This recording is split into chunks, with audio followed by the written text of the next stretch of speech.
Romans 11, the message. The loyal minority.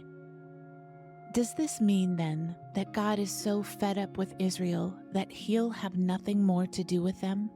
Hardly. Remember that I, the one writing these things, am an Israelite, a descendant of Abraham out of the tribe of Benjamin. You can't get much more Semitic than that. So we are not talking about repudiation. God has been too long involved with Israel, has too much invested to simply wash his hands of them.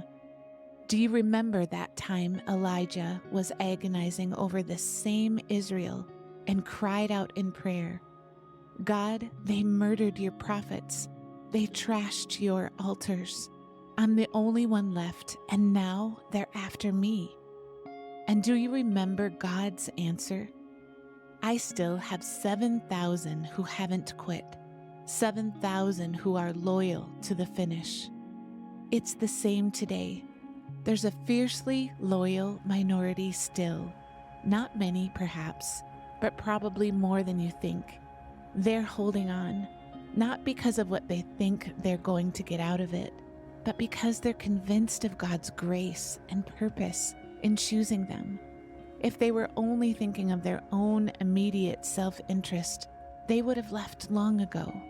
And then what happened? Well, when Israel tried to be right with God on her own, pursuing her own self-interest, she didn't succeed. The chosen ones of God were those who let God pursue his interest in them, and as a result, received his stamp of legitimacy. The self-interest Israel became thick-skinned toward God. Moses and Isaiah both commented on this.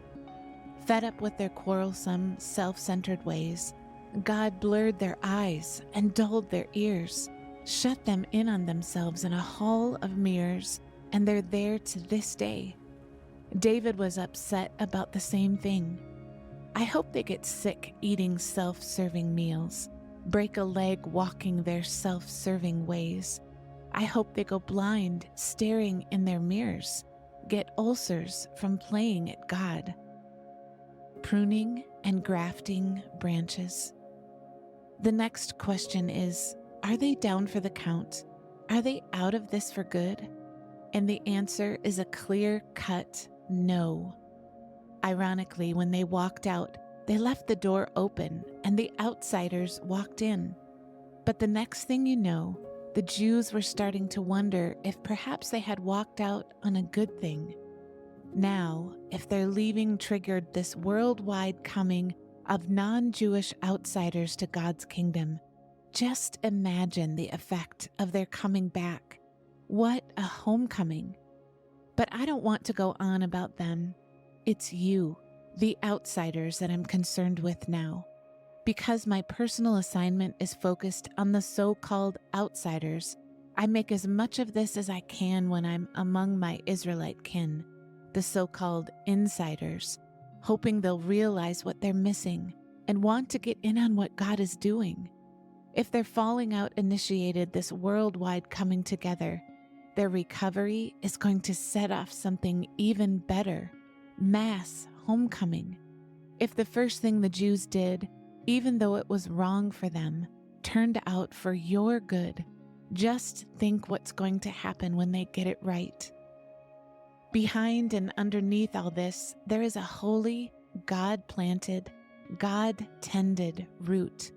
If the primary root of the tree is holy, there's bound to be some holy fruit. Some of the tree's branches were pruned, and you wild olive shoots were grafted in. Yet the fact that you are now fed by that rich and holy root gives you no cause to gloat over the pruned branches. Remember, you aren't feeding the root is feeding you. It's certainly possible to say, other branches were pruned so that I could be grafted in. Well and good, but they were pruned because they were deadwood, no longer connected by belief and commitment to the root. The only reason you're on the tree is because your graft took when you believed, and because you're connected to that belief-nurturing root. So don't get cocky and strut your branch. Be humble, mindful of the root that keeps you lithe and green. If God didn't think twice about taking pruning shears to the natural branches, why would he hesitate over you? He wouldn't give it a second thought. Make sure you stay alert to these qualities of gentle kindness and ruthless severity that exist side by side in God. Ruthless with the deadwood, gentle with the grafted shoot. But don't presume on this gentleness. The moment you become deadwood, it's game over. And don't get to feeling superior to those pruned branches down on the ground. If they don't persist in remaining deadwood, they could very well get grafted back in. God can do that. He can perform miracle grafts. Why, if he could graft you, branches cut from a tree out in the wild into an orchard tree, he certainly isn't going to have any trouble grafting branches back into the tree they grew from in the first place. Just be glad you're in the tree and hope for the best for the others. A complete Israel. I want to lay all of this out on the table as clearly as I can, friends. This is complicated. It would be easy to misinterpret what's going on and arrogantly assume that you're royalty and they're just rabble, out on their ears for good. But that's not it at all. This hardness on the part of insider Israel toward God is temporary. Its effect is to open things up to all the outsiders so that we end up with a full house. Before it's all over, there will be a complete Israel. As it is written, a champion will stride down from the mountain of Zion. He'll clean house in Jacob. And this is my commitment to my people, removal of their sins. From your point of view, as you hear and embrace the good news of the message, it looks like the Jews are God's enemies.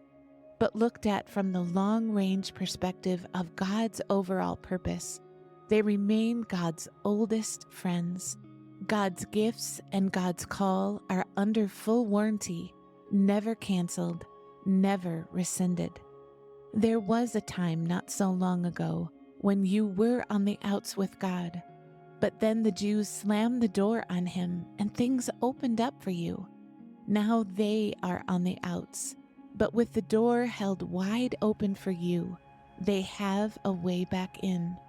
In one way or another, God makes sure that we all experience what it means to be outside, so that he can personally open the door and welcome us back in.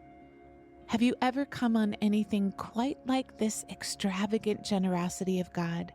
This deep, deep wisdom? It's way over our heads. We'll never figure it out. Is there anyone around who can explain God? Anyone smart enough to tell him what to do? Anyone who has done him such a huge favor that God has to ask for his advice? Everything comes from him. Everything happens through him. Everything ends up in him. Always glory, always praise. Yes, yes, yes.